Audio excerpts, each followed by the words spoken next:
여러분 안녕하십니까? 시사포커스 인플러스 김동현입니다. 선거는 민주주의의 꽃입니다. 모든 권력은 국민에게서 나온다는 헌법 정신을 확인할 수 있는 시간이기도 합니다. 대통령 선거를 23일 앞둔 오늘 시사포커스 인플러스는 여야 국회의원 두 분과 함께 이번 대선의 의미 그리고 부산 표심을 붙잡기 위한 공약 관련해서 이야기를 나눠보겠습니다. 두 분 함께 하겠습니다. 먼저 국민의힘 김희정 의원입니다. 어서 오십시오. 네, 반갑습니다. 김희정입니다. 자, 그리고 더불어민주당 전재수 의원도 함께합니다. 안녕하십니까? 네, 반갑습니다. 전재수입니다. 자, 여야 국회의원 두 분과 함께 대선의 의미. 당장 이제 조기 대선이 실시됩니다. 그리고 굉장히 바쁘게 움직이고 계실 것 같은데 두 분께 이번 대선의 의미를 좀 여쭤볼까요? 김희정 의원님. 뭐니 해도 나라가 안정되기를 바라고 있습니다. 첫 번째는 먹고 사는 게 안정되는 경제 발전이고요. 두 번째는 법치주의에 대한 안정입니다. 먹고 사는 부분에 대한 거는 뭐냐면 여러 가지 기업을 잘 할 수 있고 일자리를 실질적으로 확보할 수 있는 법안이 지금 국회에서 많이 막혀 있는데요. 그런 것들이 실질적으로 확정이 돼서 예측 가능하게 일자리를 지속할 수 있는 그런 쪽을 선택하느냐 아니냐고요. 두 번째는 지금 개헌 얘기 많이 하고 있습니다. 왜냐하면 끊임없이 탄핵을 통해서 국정 공백이 일어나는데 이런 부분도 사실 헌법에 적혀 있는 부분이고요. 그리고 소위 범죄자가 대통령이 됐을 때 계속 소위 재판이 진행되느냐 아니냐 이런 부분도 다 헌법에 들어가 있는 사항입니다. 그러다 보니 개헌을 통한 정치 안정 이런 두 가지를 말씀드리고 싶습니다. 경제도 안정되고 정치도 안정되느냐 아니면 불안하느냐 그 선거입니다. 조기 대선의 의미 어떻게 보십니까, 전재수 의원님? 저는 크게 두 가지 의미가 있다고 생각을 네. 합니다. 첫 번째는 대한민국 차원에서 의미가 있는 것이고 두 번째는 우리 부산에서 또 대선이 가지는 의미가 있습니다. 먼저 큰 틀에서 대한민국이라는 측면에서 보자면 대한민국이 두 번 다시는 계엄이 없는 나라가 되어야 된다. 이번 대선을 통해서 두 번 다시는 계엄을 할 수 없는 나라를 만들어야 됩니다. 그리고 아울러서 우리의 신경 조직보다 더 정교한 민주주의, 우리의 근육 조직보다 더 튼튼한 민주주의, 돌이킬 수 없는 민주공화국의 가치를 이번 대선을 통해서 확고히 해야 된다. 이것이 첫 번째고 두 번째는 부산이라는 측면에서 보자면 이번에 이재명 후보가 경선 당시에 해양수산부를 부산에 유치하겠다. 부산으로 이전하겠다. 또 해운 대기업 본사를 부산으로 유치하겠다. 해사법원을 부산에 유치하겠다. 이런 공약을 이제 발표를 했습니다. 그렇기 때문에 부산이 이번 대통령 선거를 통해 가지고 100년 미래의 먹거리, 부산의 경제를 활성화시킬 수 있는 중요한 내용들이 지금 이 대선 국면을 통해서 나오고 있습니다. 그렇기 때문에 이 대선 국면에 부산의 미래와 관련된 것들을 최대한 우리가 얻어낼 수 있는 그런 공간으로 삼아야 되겠다. 그런 측면에서 의미가 있다고 생각을 합니다. 예, 두 분이 얼뜻 보면 좀 비슷한 의미가 있는 듯하지만 뭔가 좀 차별화가 되는 게 일단은 범죄자라는 언급을 하셨고 또 계엄이라는 언급을 하셨고 이 두 분의 차이가 조금 느껴지는데 그렇다면 뭐 국민의힘 입장에서는 반이재명 전선을 만든다 뭐 이런 얘기가 계속 나오고 있는데 지금 어떻게 어느 정도 좀 준비가 되어가고 있는지. 사람에 대해서 반대하는 게 아니라 네네. 그 사람을 통한 정치 형태나 리더십의 형태가 상당히 위험하기 때문에 네네. 그대로는 대한민국을 맡길 수 없다라는 겁니다. 앞서 전재수 의원님 민주주의에 대한 말씀 참 잘하셨는데요. 민주주의의 근본은 견제와 균형이 잘 돌아가는 것입니다. 예를 들어서 국회가 혼자 독주하거나 행정부가 혼자 독주하거나 사법부가 혼자 독주하는 게 아니라 서로 이렇게 균형을 맞춰가는 거고 국회 안에서도 여야가 균형을 맞춰가는 겁니다. 그런데 민주당의 경우는 소위 90%대의 득표율을 보이면서 정당 운영 방식도 상당히 사당화되고 독재적인 방식으로 가고 있습니다. 누가 봐도 1등이 이재명 후보님이 될 게 분명함에도 불구하고 당원 당규를 굳이 고쳐서 더 많은 득표율이 나오게 만든다라든지 TV 토론의 숫자를 줄인다라든지 총선 때 문제가 있어서 퇴출됐던 여론조사 기관을 네. 다시 한번 선택한다라든지 해서 이렇게 1인 독재화를 강화하는 모습을 정당 운영 방식에서 볼 수 있었습니다. 그리고 의회에서도 역시 협치나 협의, 합의 같은 거는 없애고 워낙 이제 쪽수가 많다 보니 모두 다 그냥 뭐 표로 해. 그러면은 지금 그 소수당은 소위 이 당은 존재할 필요가 없는 그런 형태로 운영을 하고 있고요. 그러다 보니 법으로 운영할 수 없는 것까지 법으로 규정을 하고 있는 모습을 네네. 볼 수가 있습니다. 예를 들면 대통령이 당선되면 그 사람은 뭐 무슨 죄를 지었건 예를 들어서 살인죄를 지어도 그 사람의 재판은 멈추도록 하는 법을 지금 통과를 시켰지 않습니까? 이런 식으로 입법 독재를 강화하는 모습을 보이고 있기 때문에 그런 민주당의 리더십이 굉장히 위험하다. 그래서 그런 부분에 대해서 이번 선거를 통해서 국민들이 알아가는 네네. 부분이 있었으면 하고요. 마찬가지로 똑같은 잣대를 저는 국민의힘에도 될 겁니다. 그렇기 때문에 잘못된 것에 대해서는 분명히 잘못하고 네네. 그렇기 때문에 원칙적으로 얼마만큼 잘 헤쳐나갈 수 있는지를 이번 대선 과정에서 보여줘야 되지 않나 이렇게 생각을 합니다. 전재수 의원님은 네. 본인도 괴롭힘 당하셨잖아요. 소위 이재명 대표에 대해서. 저는 괴롭힘 당한 적은 없습니다. 일단 전재수 의원님 말씀 좀 듣겠습니다. 상당히 좀 발언을 가져가셔서. 네. 우리 부산 시민들께서 이제 6월 3일이면은 대통령 선거를 치르는 거 아닙니까? 네네. 근데 이번 대통령 선거를 왜 치르게 되죠? 그것은 작년 12월 3일 날 윤석열 전 대통령께서 위헌적이고 위법적인 아무도 상상하지 못했던 대한민국 국민이라면 누구도 상상하지 못했던 그런 위법적인 불법적인 이런 이제 계엄을 통해 가지고 헌법재판소에서 8대0 만장일치의 탄핵을 통해서 이루어지는 대통령 선거입니다. 자, 그렇다면 윤석열 대통령을 배출한 정당 국민의힘 아닙니까? 그렇다면 이 부분에 대한 반성부터 해야지 윤석열 대통령이 지난 3년 동안 집권 여당인 국민의힘과 함께 3년 내내 야당의 특정 후보, 야당의 지도자, 야당 대표를 향해서 3년 내내 이재명 후보 이야기만 해왔거든요.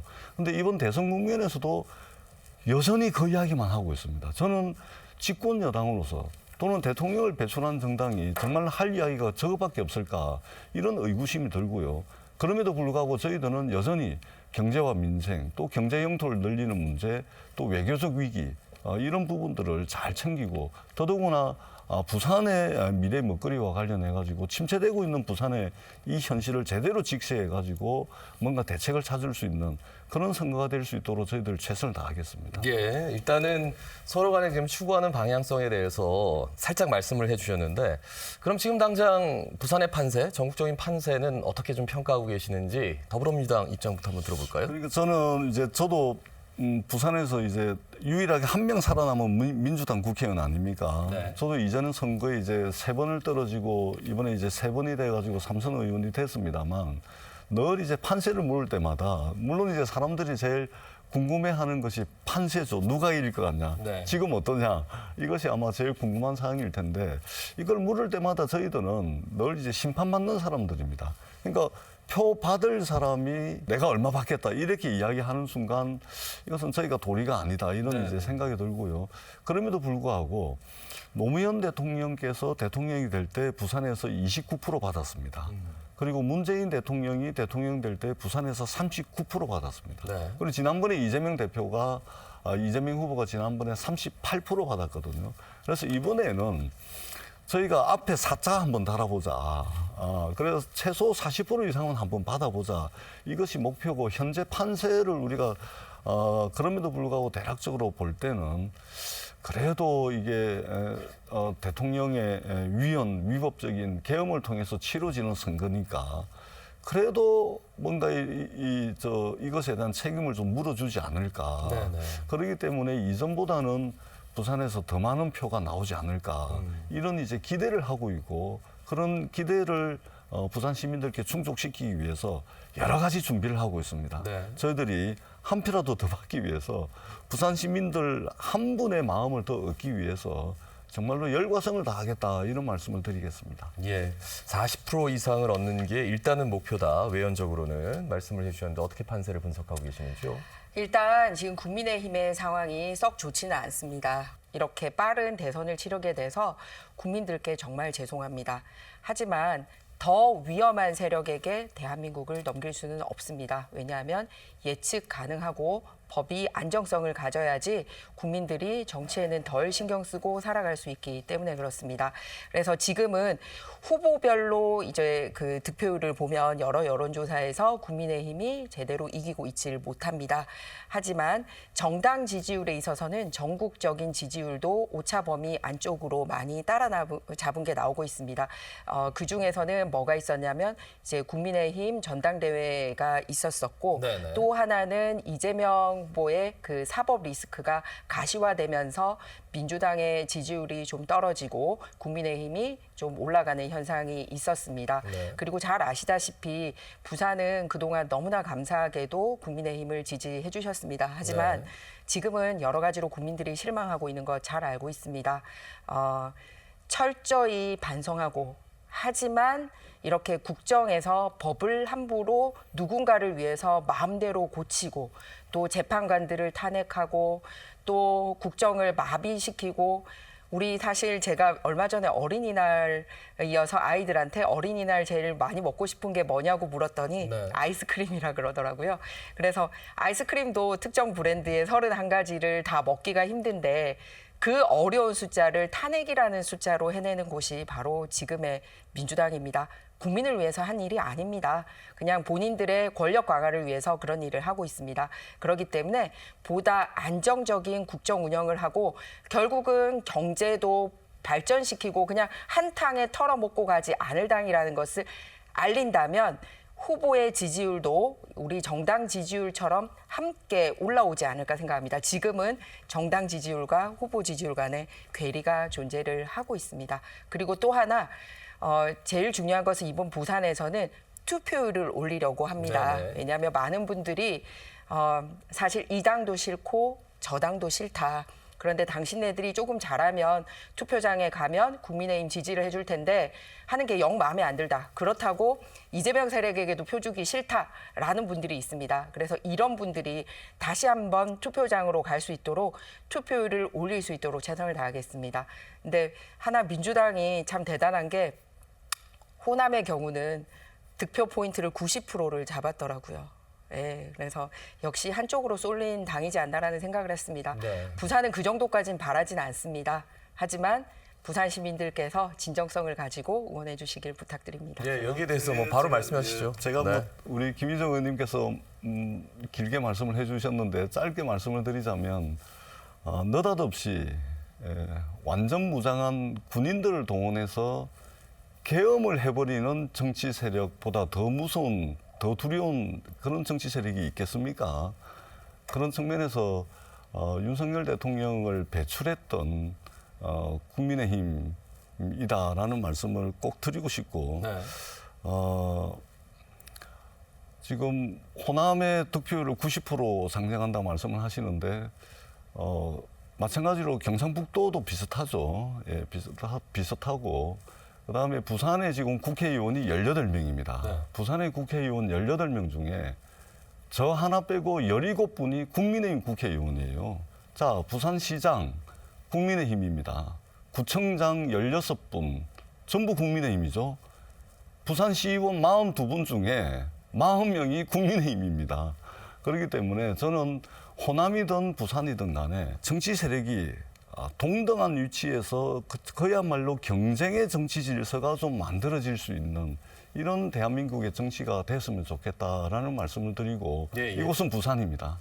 부산에 거의 대부분의 선출직을 국민의힘이 하고 있는데 이렇게 많은 의석을 가지고서 야당 지도자, 야당 후보 비판하는 것보다 부산의 미래를 위해서 조금 더 힘을 모아주시고 부산의 미래를 위해서 정치를 해주신다면 오늘날 부산이 처한 이 위기 네. 잘 극복할 수 있지 않을까 이 말씀을 꼭 드리고 싶습니다. 알겠습니다. 좀 더 디테일하게 좀 들어가 볼게요. 예, 하실 말씀이 많겠지만 일단 대법원의 파기환송심이 결정이 됐고 파기환송심 날짜가 오는 15일이었다가 6월 18일로 이제 연기가 됐단 말이에요. 이 과정을 어떻게 보고 있는지 양당의 좀 입장을 듣고 싶어요. 어떻습니까, 김희정 의원님? 일단 선거법은 법에 언제까지 재판이 끝나야 된다는 게 명시가 되어 있습니다. 왜냐하면 자격 없는 사람이 우리의 선출직 대표로 그 자리에 앉아서 국민들의 세금으로 낸 세비를 받고 있으면 안 되기 때문에 그래서 633이라고 1심은 6개월, 2, 3심은 각각 3개월, 3개월에서 1년 안에 재판을 끝내도록 되어 있습니다. 그리고 사실 재판을 받는 그 입장에 있다면 정치인이 내가 너무 억울하다. 그러면은 이 재판 1년보다 더 빨리 끝내고 싶지 않겠습니까? 빨리 털어버려야지 당당하게 자기가 가진 선출직에서 활동을 할 수 있기 때문에 그렇습니다. 그런데 지금 말씀하신 그 재판 지금 3년 넘게 끌었습니다. 1심만 2년 넘게 끌었거든요. 그런데 그게 재판관들이 끈 게 아니라 그 재판을 받아야 하는 이재명 후보님이 그렇게 끊임없이 재판을 끌었습니다. 법원 송달장을 회피한다라든지 그다음에 재판 기일을 다시 지정한다라든지 증인을 다시 지정한다라든지 그리고 회피를 하는 여러 가지 법 기술을 통해서 무지막지하게 피해 다녔습니다. 그러면서 결국은 시간을 끌어서 이렇게 대선 가까이 오더니 사실은 빨리 피선거권이 없다라는 것을 확정을 해야 되는데 그것 또한 두려워서 대통령 날짜 이후로 재판을 미뤄달라고 사법부를 겁박을 했습니다. 그러면서 세트로 법을 발의를 합니다. 무슨 법을 발의를 하냐면 대통령이 되면 이런 모든 형사 재판이 이제 그 선거법 재판이나 형사 재판으로부터 자유로워지고 중단되는 법안을 냈고요. 또 하나는 이런 판결을 한 대법원들의 대법관들이 마음에 들지 않으니까 대법관들의 수를 늘리는 법안을 또 제출을 합니다. 네. 그러면은 그 늘어난 수만큼은 만약에 당신께서 당선이 되신다면 자기 사람으로 채울 수 있다라고 생각하기 때문이죠. 그런데 똑같은 수법을 쓴 나라가 있습니다.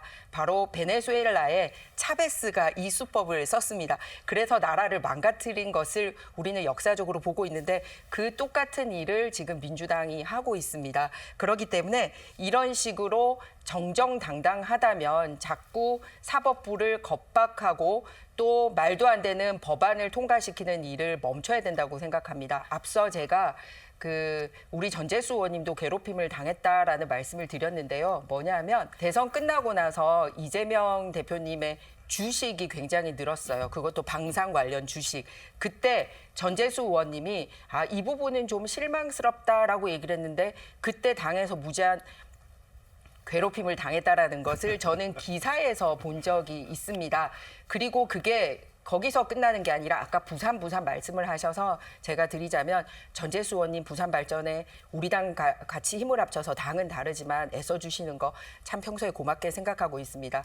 그래서 이재명 대표님이 얼마 전에 우리 부산을 방문했을 때 부산이 진짜 중요한 부분에 대해서 미처 말씀을 안 하시니까 전재수 의원님이 그 말을 하려고 했어요. 그랬더니 이재명 대표가 우리 전재수 의원 말을 막더라고요. 그래서 이런 것만 봐도 본인에 대한 비판을 받아들이지 못하고 진짜로 부산에 대한 발언을 겨우 한 명 되신 분에게도 들으려고 하지 않는다라는 것을 볼 수 있기 때문에 부산에 대한 애정도 없고 그리고 민주적으로 당 운영하는 모습도 아니지 않나라는 것을 저는 전재수 의원이 본인이 제일 잘 알고 있지 않나 이렇게 생각합니다. 조금 길게 발언 시간 드렸으니까 전재수 의원님 해명할 시간 드려야 되나요? 아니 우리 김희정 의원님께서 저를 위해 주시는 말씀을 하신 것 같은데 뭐 개인적으로 고맙습니다. 고마운데 다만 이제 저는 괴롭힘 당한 적이 없고요. 기사 정정하셔야겠어요. 그러면. 괴롭힘 당한 적이 없고 네. 제가 정치하는 사람으로서 해야 될 이야기를 한 것이고 그리고 그것에 대해서 민주당을 지지하시는 분들이 저에게 비판을 한 것이고 그리고 정치하는 사람은 늘 비판받는 자리입니다.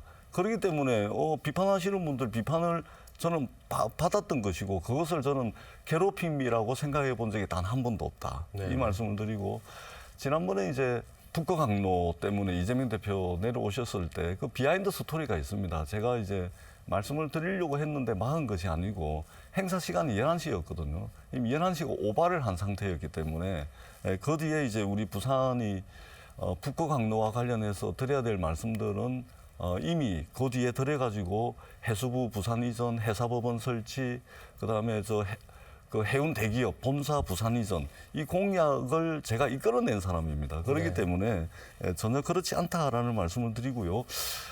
대법원 파기환송이 됐지 않습니까? 대한민국 대법원 역사상 이례적인 일입니다. 우리가 통상적이지 않고 이례적이라고 할 때는 뭔가 뒤에서 어떤 힘이 작동을 했다라고 밖에 볼 수가 없는 것이거든요. 그렇기 때문에 민주당은 당연히 국민으로부터 선출되지 않은 그런 한계성을 가지고 있는 사법권을 행사하는 대법원이 국민들이 직접 투표권을 통해 가지고 국민 주권을 실제 행사를 하려고 하는데 이것을 말하자면 부당하게 개입해서 못하게 하려고 이번에 대법원이 신속하게 파기환송을 했다라고 보는 것이 대다수의 법학자들의 견해입니다. 그렇기 때문에 서울고법에서 대선 이후로 재판을 연기를 했습니다. 이것은 국민들의 선택권, 국민 주권주의에 부합하는 결정이고 누구나 공정하고 부당하다고 여기지지 않을 그런 이제 선거운동의 자유가 있는 것이거든요. 네네. 그런 측면에서 저는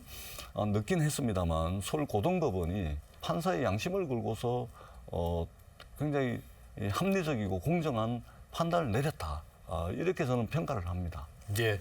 다음 질문 넘어가겠습니다. 저도 좀 말씀드려도 될까요? 왜냐하면 예. 대법원이 전원 합의체 형식으로 판결을 했습니다. 그렇기 때문에 오히려 법조계에서는 2심이 이례적이라고 보는 거죠. 명백하게 허위 사실을 얘기한 바가 있고 그래서 국민들에게 손해를 끼친 바가 있거든요. 대장동이나 백현동 통해서 성남시가 상당 액수를 손해를 봤습니다. 그래서 굉장히 중요한 부분인데 그런데 대법원 전원 합의체를 통해서 과거에는 이재명 후보님이 한번 구제를 받은 적이 있어요. 네네. 선거 앞두고. 그때는 옳았고 지금은 옳지 않다라고 얘기를 하면 그러면 사법의 정의를 정면으로 도전하지 않나 이렇게 생각합니다. 되게 짧게 말씀해 주셔서 네. 여기에 대해서 이제 말씀 듣고 다음 주제 넘어가겠습니다. 그러니까 대한민국 대법원 역사상 그리고 대한민국의 법원 역사상 공직선거법 633 원칙이 지켜진 사례가 단 한 번도 없습니다. 단 한 번도 없어요. 이재명 후보에 대해서만 지켜야 된다. 그렇기 때문에 대법원의 파기환송을 졸속으로 해도 된다. 이건 맞지 않는 것이거든요. 그렇기 때문에 마치 구속기간 산정을 할 때 대한민국 법원의 역사상 모두가 다 구속기간 산정을 할 때 날짜로 했는데 윤석열 대통령에 대해서만 시간으로 해가지고 석방을 시켜줬어요. 유일한 사례입니다. 유일한 사례.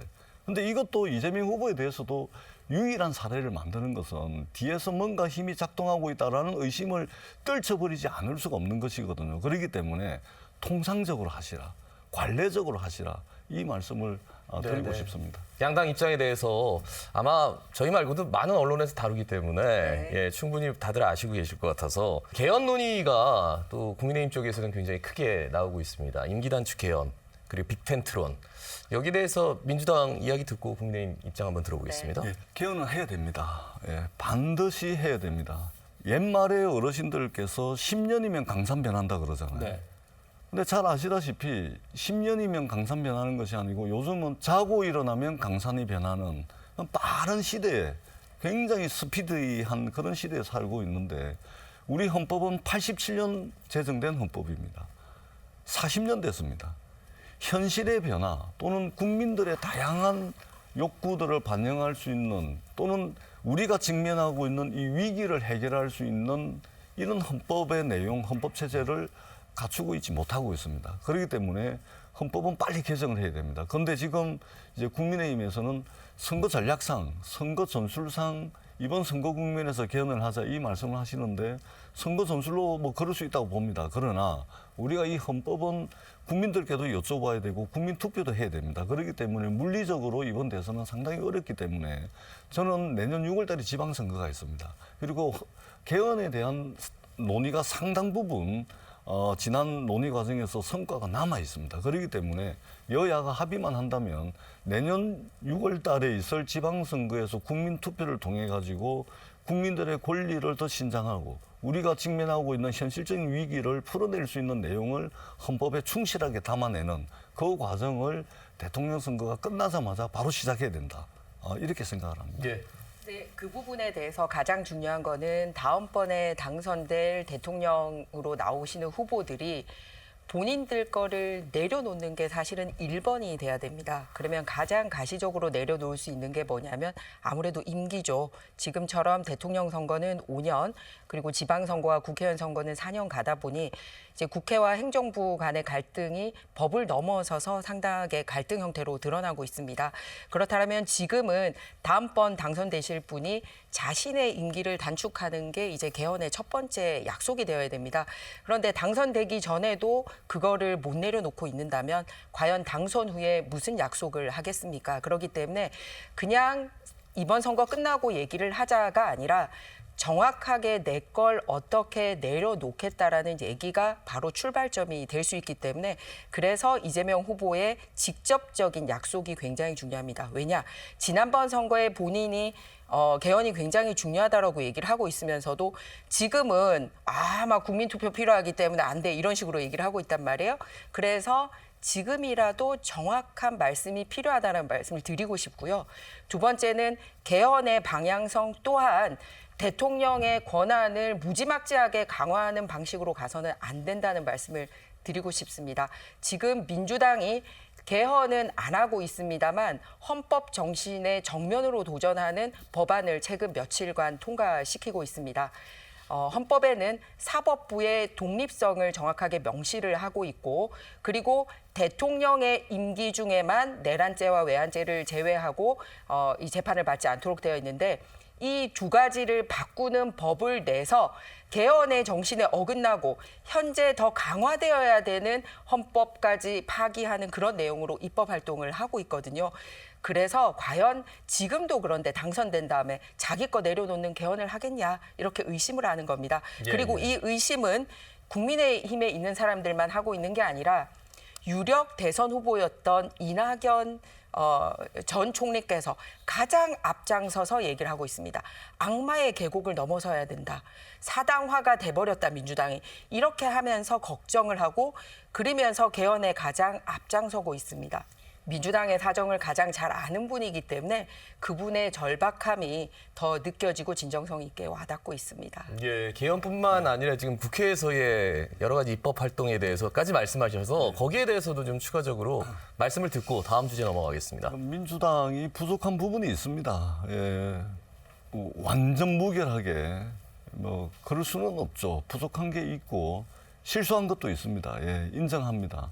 그럼에도 불구하고 조금 전에 말씀을 하셨듯이 이 개헌과 관련해 가지고 개인의 어떤 사리사욕 때문에 민주당이 개헌을 반대하는 것처럼 전혀 그렇지 않습니다. 자, 지금 이전에 한동훈 후보라든지 또는 국민의힘의 여러 대선 주자들이 대통령의 임기를 3년으로 하겠다라고 하는데 대통령이 되겠다고 하시는 분들이 굉장히 무책임한 발언일 수가 있습니다. 예를 들면 지금 현재 5년제 대통령제에서도 대통령이 한 2년 반, 3년 임기쯤 되면은 레임덕 현상이 생기잖아요. 권력 누수 현상이 생기는데 그러면 대통령 그 임기를 3년으로 하겠다 그러면 취임하자마자 권력 누수 현상이 생기는 겁니다. 레임덕 현상이 생기는 겁니다.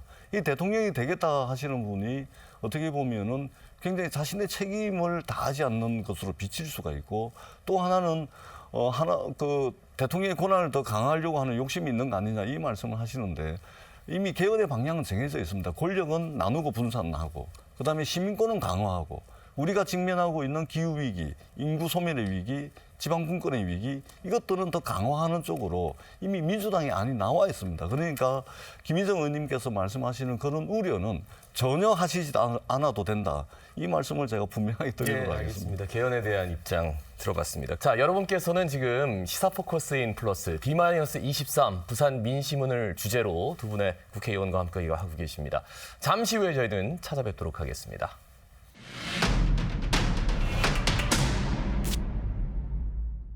예, 시사 포커스인 플러스 두 분의 국회의원과 함께 부산의 대선 민심을 좀 체크하고 있습니다. 가장 좀 주목이 되는 게 더불어민주당 이재명 후보의 가장 중요한 이슈, 해수부 이전. 여기에 대해서 좀 더 디테일하게 들어가 보겠습니다. 해양수산과 이전하면 어떤 것들이 좋아지는지 그것부터 한번 여쭐까요? 작년에 이재명 당대표의 교섭단체 대표 연설을 통해서 북극 항로를 개척하겠다. 그리고 그 전진기지로 부산을 전진기지로 하겠다. 그래서 부산을 유라시아 물류혁명의 중심지로 삼겠다. 이런 큰 틀에서 시작이 됐습니다. 네네. 그러면은 이것을 현실화시키기 위한 공약이 무엇이냐? 해양수산 정책을 총괄하는 컨트롤 타워인 중앙정부, 해수부를 부산에 이전해야 된다. 그러면은 정부 부처만 내려오면 되냐? 아니다. 여기에 해운 대기업들이 부산에 집적해야 된다. 특히 HMM이 우리나라 1위 해운선사 아닙니까? 세계 8위의 해운선사거든요. 네. 작년에 매출이 12조였습니다. 그리고 순이익이, 영업이익이 거의 4조 원에 육박할 정도로 굉장히 덩치가 큰 회사인데 여기에 산업은행 지분율, 그다음에 해양진흥공사가 가지고 있는 지분, 국민연금이 가지고 있는 지분을 합하게 되면 거의 70% 이상이 정부 지분입니다. 그렇기 네. 때문에 HMM을 필두로 해가지고 H라인이라든지 SK해운이라든지 해운 대기업 본사를 부산으로 이전할 겁니다. 그리고 회사 사건이 부산에서 엄청 일어나고 있는데 이 법률 비용만 하더라도 1년에 대략 5천억 가까이가 해외로 빠져나가고 있는데 이것을 부산의 회사법원을 만들어가지고 이 5천억이라는 소송 비용이 해외로 나가지 않도록 하겠다. 그럼 이렇게 되면은 전반적인 북거강로 또 유라시아 물류혁명의 전쟁기지로서 부산이 진정한 해양 수도가 될 수 있겠다. 이런 측면에서 이 공약을 저희들이 이번에 핵심적으로 부산 시민들께 제안을 드린 겁니다. 저는 해양 수도 부산 환영합니다. 네. 그런데 그거를 하기 위한 방법론으로 모든 법안이 준비가 집적되어 있는 글로벌 허브 도시 법안을 통과시키면 더 빨리 앞당길 수가 있는데 그 법안은 전재수원도 같이 대표 발의해놓고서도 민주당에서는 아예 논의조차 못하게 하고 있습니다. 그렇기 때문에 그냥 해수부 하나만 옮겨서는 완성이 안 된다는 말씀을 드리고 싶고요. 그리고 해사법원 관련해서도 진실을 말씀드리고 싶습니다. 4월 달에 부산에 해사법원 설립하겠다라고 얘기를 해놓고 바로 일주일 뒤에 인천에 해사법원 만들겠다고 발표를 합니다. 그러면서 해양소송과 관련된 국제적인 법률 사건은 인천에서 전담하겠다라고 발표를 해버립니다. 오히려 지금 부산에서 하던 것까지도 인천으로 다 가지고 가는 그런 형태를 보이고 있는 것입니다. 즉 부산에 와서는 껍데기로 해사법원 만들겠다고 얘기해놓고 일주일 뒤에 인천 가서 다른 얘기를 한 겁니다. 심지어는 인천에 해사법원 두는 거는 즉각 민주당의 그 원내대표가 나서서 대표 발의까지 했습니다. 법을. 그래서 부산에는 그냥 이름만 이렇게 주지 실제로 줄 생각이 없구나 이런 생각을 하게 됐습니다. 그러다 보니 부산에 있는 지방 변호사에서도 이런 부분에 대해서 잘못됐다라고 성명 발표를 한 것을 볼 수 있었습니다. 제가 실제 소송 건수도 봤더니 국내 소송보다 해외 소송이 2,500건 정도가 훨씬 많더라고요. 그리고 기존의 특허 법원 수를 상회하는 건데 해사법원 만들면 뭐합니까? 기존에 부산에서 다루던 해외 소송 것까지 다 가지고 간다고 하는데 그렇기 때문에 앞뒤 말이 맞지 않다는 말씀을 드리고요. 그리고 두 번째는 기업을 유치를 해오려면 그냥 힘으로 우리가 정부 지분을 가지고 있으니까 니네 이로 옮겨. 이게 전형적으로 민주당의 독재 스타일의 리더십이라는 겁니다. 올 수밖에 없도록 기반을 만드는 게 바로 이 글로벌 허브 도시 특별법인데요. 앞서 말씀드렸듯이 이 경우에는 어떤 규제에 대한 거를 풀어준다. 네네. 그리고 그 경우에 부산은 얼마만큼 부산 사람을 고용해달라. 그리고 세금에 대한 혜택은 얼만큼 있다. 그리고 정주 여건은 국비를 통해서 어떻게 만들어주겠다. 이런 게 됐을 때 기업이 스스로 찾아오는 거지. 네. 아, 내가 대통령이 되니까 정부 지분 가지고 있는 회사 하나만 옮길게. 그래서 설득력이 떨어진다는 말씀을 드리는 겁니다. 알겠습니다. 김희정 의원님께서 뭐 무슨 자료를 보고 말씀을 하시는지 모르겠지만 사실과 전혀 다른 말씀을 하고 계시기 때문에 네네. 이 부분을 말씀을 드리지 않을 수가 없습니다. 먼저 글로벌 허브 도시법은요. 제가 대표 발의를 해놨습니다.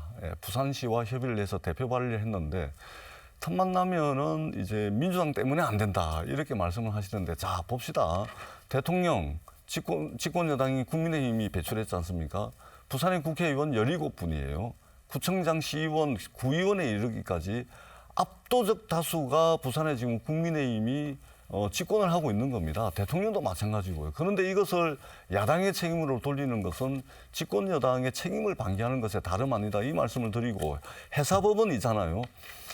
그 내용을 좀 더 살펴보시면 아실 텐데 그 해외 회사 사건은 인천에서 다루고 부산은 국내 것만 다룬다 이렇게 말씀을 하시는데 전혀 사실과 다릅니다. 자, 제가 이제 해사법원을 부산에 유치를 하려면 8개 법안을 통과를 시켜야 됩니다. 제가 그 8개 법안을 다 제출을 해놨는데 박찬대 의원이 지난 4월 28일 날 그 박찬대 인천 국회의원이죠. 이분이 발의한 해사법은 뭐냐면 정확하게 뭐냐면 인천과 부산 모두의 국제 사건을 다루는 해사법원을 2개끔 돼 있고 관할 구역만 이제 분리를 해놓은 겁니다. 즉 인천 법원 같은 경우는 서울, 인천, 경기, 대전, 충북, 충남이고 부산에 해사법원이 설치가 된다면 부산, 광주, 전북, 전남, 대구, 울산, 경북, 경남, 제주입니다. 그런데 전체 국내 해사 사건의 거의 대부분이 배가 많이 드나들고 있는 부산항을 가지고 있는 부산의 사건 수가 제일 많아요. 예. 그렇기 때문에 이재명 대표가 인천이 난리가 나니까 인천도 거기 이제 해사 사건이 있기 때문에 부산과 인천에 각각의 해사법원을 둔다. 근데 그렇게 되게 되면요. 해사 사건이 부산이 월등하게 많습니다. 그다음에 해양수산부가 부산에 오게 되고 해운 대기업 본사가 부산에 오게 되면 당연히 해사법원의 주도권은 부산이 될 것이고 더 우리 시청자들께서 이해하시기 편하게 말씀드리자면 해사법원의 본원은 부산에 있는 것이고 해사법원의 분원 말하자면 지점 이런 형태가 인천에 있는 거다. 이렇게 이해를 하시면 됩니다. 이것이 정확한 내용이다라는 말씀을 제가 부산 시민들께 꼭 드리고 싶습니다. 알겠습니다. 지금 뭐 언론에 보도된 내용들을 보면 지금 부산에서는 반발을 한다라고 했는데 그것이 아니다라고 좀 여러 가지 해명을 해주십니다. 자, 국민의힘 입장에서 부산 공약 뭐 앞서 글로벌 허브 도시 특별법도 말씀하셨지만 그걸 곁들여서 종합적으로 좀 말씀해 주시죠. 네, 앞서 법입니다. 말 그대로 글로벌 허브 도시 특별법입니다. 그리고 산업은행 이전도 산업은행의 위치는 부산에 둔다라고 이렇게 법을 바꿔야 되는 내용입니다. 네. 만약에 행정적인 결단을 하는 거라면 대통령 혼자 있을 때 하면 됐죠. 그런데 현재는 법이다 보니 민주당이 아예 안건으로 다루지 않으려고 하고 있습니다. 심지어는 청원 형태로도 올라간 금융수도 관련돼서는 이 90일 안에 다루도록 되어 있는데 이제 한 달이면 마감이 되거든요. 그것조차 다루고 있지 않습니다. 그래서 법은 단체장이나 부산시장이나 부산시의원들이 하는 게 아니라 결국 국회의원들의 손을 빌려야 되기 때문에 저희가 대표 발의를 할 때 우리 당 의원 이름뿐만 아니라 전재수 의원님 이름까지 같이 넣어서 대표 발의를 한 거였습니다. 역할을 해주기를 바라는 마음에서. 그런데 다른 거는 그렇게 아까 얘기했듯이 탄핵안은 30건씩이나 넘게 통과시키면서 왜 이 법안은 우리가 논의조차 못하게 하고 있습니까? 그 법을 니네는 기초의원이랑 광역의원 다 차지하고 있으면서 왜 안 하냐라고 얘기하는 거는 국회의 본질을 망각하는 발언이라는 말씀을 드리고 싶고요. 그게 안 되면 해양수산부가 오거나 회사가 오기 힘든데 이 괴리된 공약을 계속하고 있다는 말씀을 거듭 드렸습니다. 그리고 저는 해사 법원의 본원은 부산이고 분원은 인천이라는 것을 후보의 이름이나 원내대표 이름으로 정확하게 해주시길 부탁드립니다. 현재 법은 국제해사법원을 인천에 두는 걸로 이미 민주당에서 발의를 해버렸지 않습니까? 그리고 일주일 전에 부산 와서 마치 부산에만 줄 것처럼 해놓고서 일주일 뒤에 인천 가서 수도권 대표 공약으로 국제해사법원 인천에 주겠다고 발표를 해버리지 않았습니까? 그런데 말씀드렸듯이 소송건의 차이도 크고 그리고 실제 선박과 관련된 물류는 우리가 하고 있습니다. 소위 항공 물류는 인천이 전담을 했고요. 해양 물류는 우리가 전담하기 때문에 이걸 가만히 두면 우리 쪽에 오게 되어 있는데 그거를 국제 특화로 확 찍어 줘버리니까 더 많은 소송건 그쪽으로 가게 만들어 버릴 위험성이 있고 그래서 전문가인 부산 지방 변호사에도 이 부분에 대해서 이렇게 성명서를 내고 이런 것입니다. 그래서 제가 그냥 없는 말을 했다라는 게 아니라 현행 법을 제출한 거에 민주당의 의도가 그대로 적시가 되어 있기 때문에 말씀을 드렸습니다. 그리고 또 하나는 이제 해양수산부 네네 일단 한 말씀 듣고 그 다음에 또 이어가겠습니다. 우리 김희정 의원님께서 산업은행 말씀하셨고 부산 글로벌 허브 도시 특별법 말씀을 하시고 또 이제 금융수도 금융중심지 이 말씀도 하시고 해사법원까지 말씀을 하셔서 네네. 우리 듣는 시청자분들께서 좀 헷갈리실 것 같아서 네, 예. 자 일단 해사법원 먼저 말씀드릴게요. 정확하게 법안 내용을 보시면 됩니다. 법안 내용을 보시면 제가 정확하게 읽어드릴게요.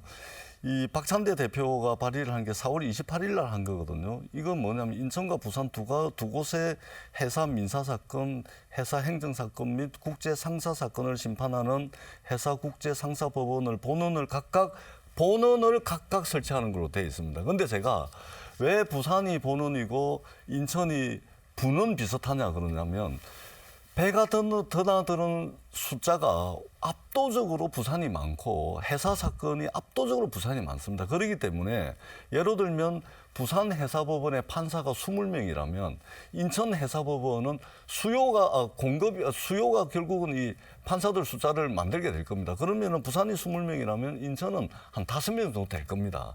그 규모를 비교를 했을 때 부산이 본원이 될 것이고 인천이 분원이 될 것이다라고 말씀을 드리는 것이 부산 시민들이 이해가 더 이제 이해하시기 더 편할 것이다 이런 말씀을 드리는 것이고 네. 그 다음에 글로벌 허브 도시법 말씀을 자꾸 하시는데 이 글로벌 허브 도시법은 저도 대표 발의를 했습니다만 부산시와 부산의 정치 특히 국민의힘 압도적 다수를 가지고 있는 국민의힘이 입법 전략 자체가 없어요. 입법 전략이.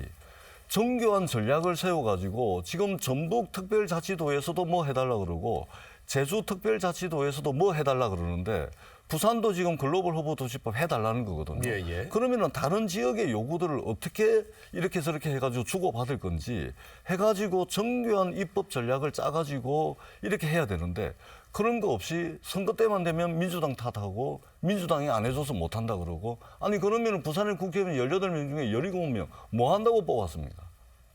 저는 남 탓을 해야 될 게 있습니다. 분명히 있습니다. 그러나 적어도 글로벌 허브 도시법이나 산업은행법 같은 경우는 국민의힘이 정교한 입법 전략을 짜가지고 다른 지역에 어떤 것을 주고 우리가 이걸 얻어내겠다 이런 그 전략이 필요한 거예요. 그런데 이런 거 평상시에 하나도 안 하고 있다가 선거 때만 되면 민주당 탓을 하는 겁니다. 제발 좀 그렇게 하지 않았으면 좋겠다. 이 말씀을 강조해서 드리고 싶습니다. 아까 법안에도 제가 말씀드렸듯이 둘 다 본원이라고 적시된 법안이 이미 제출이 됐습니다. 그런데다가 이재명 후보가 인천에 가서는 국제해사 법원이라고 정확하게 또 말씀을 예. 하셨고요. 그렇기 때문에 해석을 뭐 사실상 이게 본원이고 이게 분원이다 하는 거는 전재수 의원님의 희망사항인 거지 법안에 그렇게 명시가 되어 있기 때문에 국민들이 듣고 판단하시면 될 부분인 것 같습니다. 저는 이런 식으로 나눠먹기 해서는 안 되고 부산이 훨씬 더 우위를 가지고 있기 때문에 정확하게 이렇게 집중해 주셔야 된다고 생각을 합니다. 그리고 두 번째 부분은 글로벌 허브 도시 특별법이 그 전주하고 거래를 할 법입니까 저희가? 그러니까 방금 얘기했듯이 부산에 가지고 오려면 전주 정도 되는 데다가 똑같은 거 주고 오라. 이런 차원에서 얘기를 하는 게 아니라 전주가 아니고 전북입니다. 전북. 예. 전주를 중심으로 한 전북이죠. 아니, 전북이고 그래서 제주도입니다. 예. 제가 얘기를 하는 거는 뭐냐면 그런 식으로 거래를 할 법이라는 게 아니라는 겁니다. 수도권과 대비되게 동남권의 항만 그리고 해운 그리고 철도, 도로 4개의 축으로 나아갈 수 있는 그리고 우리가 경쟁하는 곳은 제주도나 전북하고 경쟁하겠다는 게 아니라 싱가포르나 두바이와 경쟁을 하겠다는 건데 그거를 자꾸 발목 잡아서 야 부산에 이거 하고 싶으면 민주당 지지 많이 나오는 전주에 이거죠. 이런 거래의 대상으로 삼고 있는 것 자체가 진정한 부산 발전과는 거리가 먼 민주당의 입장이지 않나 이렇게 제가 생각합니다. 한 말씀 드려도 네, 되겠습니다. 말씀하십시오. 예. 우리 김희정 의원님께서도 삼선 의원이시고 국회 생리를 잘 아실 겁니다. 국회에 가보시면 있잖아요. 때로는 여야를 넘나들면서 지역의 이익을 지키고 지역의 이익을 추구하기 위해서 국회의원들 사이에 여야를 넘나들면서 엄청나게 많은 입법 전쟁이 벌어지고 있습니다. 그거 인정하실 겁니다. 자, 우리가 있잖아요. 부산 글로벌 허브 도시법이 거래 대상이 아니라고 말씀을 하시는데 예를 들면 제주도의 국회의원들, 강원특별자치도의 강원도 국회의원들, 전북특별자치도의 전북 국회의원들, 그다음에 글로벌 허브 도시법을 가지고 있는 우리 부산의 국회의원들이 치열하게 그 입법 전쟁을 하고 있지 않습니까? 그러니까 이 정치의 본질 자체가 거래입니다. 그러니까 어떻게 해가지고 저쪽에 당근을 주고서 우리가 취해야 되는 이익을 취해야 될지 이 입법 전략 자체가 지난 몇 년간 국민의힘에서는 아예 없었습니다. 아예 없고 노력도 안 했습니다. 예를 들면 산업은행은 이해관계자들이 있습니다. 그러면 이해관계자들이 충분히 이야기할 수 있도록 논의 테이블을 만들어야 되지 않습니까? 논의 테이블 한 번도 만든 적이 없어요. 그래서 조용히 있다가 선거 때만 되면은 민주당 탓을 하는 겁니다. 이래가지고 과연 부산 발전을 위해서 국민의힘이 진정성을 가지고 있다 또는 진정성 없다 하더라도 17명이 되는 거의 대다수의 국회의원을 가지고서도 이거 하나 하지 못하는 그런 정치력을 오히려 반성하고 국민들께 부산 시민들께 송구스럽다라는 말씀을 드려야지 이 자리에서도 계속해서 거래 대상이 아니다 민주당 탓이다. 이렇게 해버리면 정말로 절망적이다. 이 말씀을 듣고 있는 우리 부산 시민들은 절망감을 느낄 수밖에 없다. 이 말씀을 드리는 것이고 예. 저희들이 말씀드리는 해운 대기업 본사의 부산 이전 해사법원은 책임지고 하겠습니다. 남 탓하지 않고 부산 시민들께 약속드린 그대로 저희들이 책임지고 저희들 책임하에 이번 대선 국면을 통해서 반드시 하겠다. 이 말씀을 드리겠습니다. 예, 김희정 의원님. 저희는 금융수도 이전 법으로 안 되면은 우회로를 통해서라도 할 생각입니다. 앞서 말씀드렸듯이 금융예탁원이라든지 캠코라든지 허그라든지 나머지 금융기관 이전이 잘 되어 있는 상황입니다. 거기에 활용 점정이 산업은행이기 때문에 어떤 업무 부처가 산업은행에 올 수 있는지 법이 안 되면 우회로를 통해서도 가지고 오는 것 반드시 지키도록 하겠습니다. 해양수산부가 오면 중앙 공무원들만 내려오는 거지 부산 사람만 특별히 해양수산부에 더 뽑거나 하질 않습니다. 하지만 산업은행이 오면 우리의 젊은이들이 산업은행에 취직을 할 수가 있습니다. 예, 그 전 정부에서도 산업은행에 대해서 계속 얘기했는데 예, 그것에 대해서 말씀해 주시면서 좀 더 많은 금융기관을 들여오겠다.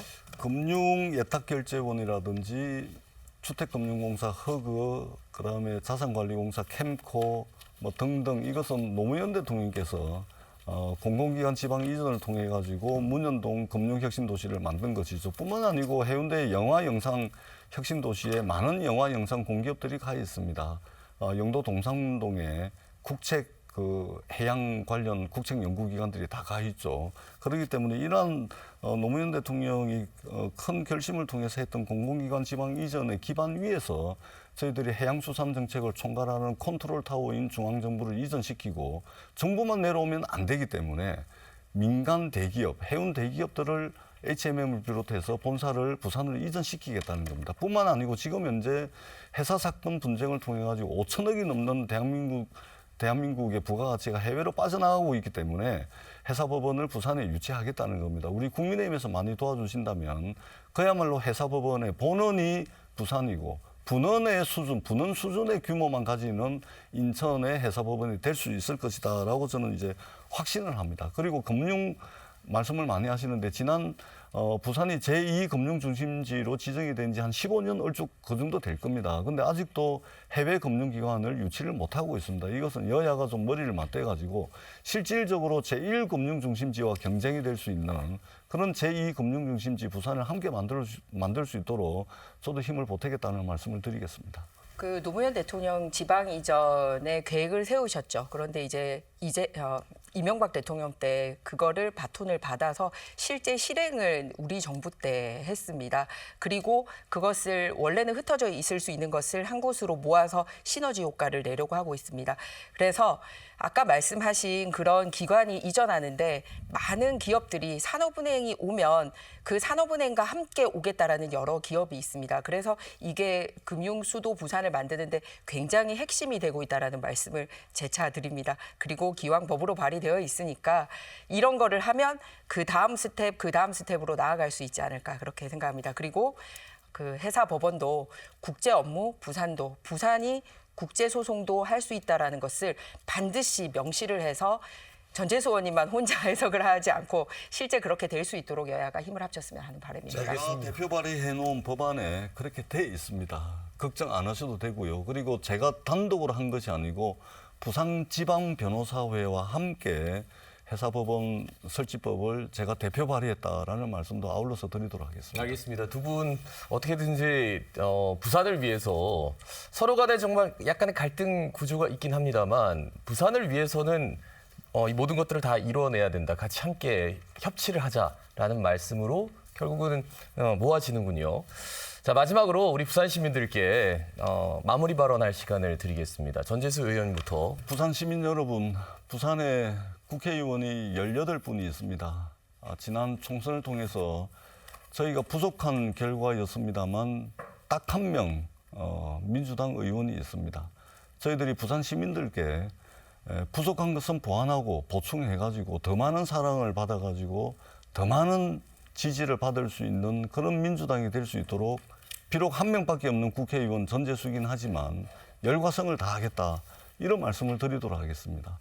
요즘 많이 어렵습니다. 더더구나 국민들도 어려운데 나라는 더 어렵습니다. 이번 대통령 선거를 통해서 더 정교하고 더 강력한 민주주의를 만들고 경제와 민생을 살리고 우리의 경제 영토, 우리의 외교적 이익을 살리고 부산의 미래를 개척하는 그런 대선이 될 수 있도록 열과성을 다하겠다라는 다짐의 말씀을 드리도록 하겠습니다. 최선을 다하겠습니다. 정말 죄송합니다. 대선을 치르게 돼서 죄송합니다. 그리고 정말 감사합니다. 작년에 부산 시민들의 눈물겨운 지지 덕분에 부산에서도 다수가 되었고 중앙에서 정말 형편없이 1대2의 형태를 유지하고 있었는데 그나마 부산 의원들 덕분에 그나마 1대2의 형태를 유지를 하면서 민주당의 입법 독주를 막아내는데 앞장서고 있습니다. 보시다시피 민주당이 총선 다수당을 차지를 해서 민생과 관련된 일을 하고 있는 게 아니라 탄핵, 특검, 국정조사 이런 일에 앞장서고 있습니다.